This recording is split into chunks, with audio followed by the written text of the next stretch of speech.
आणि ते नवस केल्यानंतर ती गोष्ट अस्तित्वात आली, ते वसायला लागलं, ते मिळायला लागलं, ते प्राप्त झालं की आपण तो नवस फेडायला जातो. म्हणजे कृतज्ञता, आभार व्यक्त करायला जातो. मित्रांनो, हे कधी घडते, कसं घडते हे समजून घेणं गरजेचं आहे.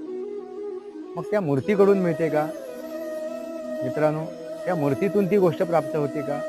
त्या सांकेतिक स्वरूपातून ती गोष्ट प्राप्त होते का? हा पण आणि नाही पण. तुम्ही म्हणाल आता डबल बोलताय तुम्ही, दोन तोंडांनी बोलताय, हा पण आणि नाही पण. हा का? तर आपण ज्याला प्राणप्रतिष्ठा केलेली आहे, त्याच्यात एक ऊर्जा निर्माण केलेली आहे. ज्यावेळी त्या मूर्तीला आपण स्थापन करतो, त्यावेळी तिच्यात एक ऊर्जा निर्माण करतो, त्याला आपण प्राणप्रतिष्ठा म्हणतो. आणि प्राणप्रतिष्ठा कशी होते? तर ह्या पंचमहाभूतांनी. ज्यावेळी तिथे मंत्रोपचार केले जातात,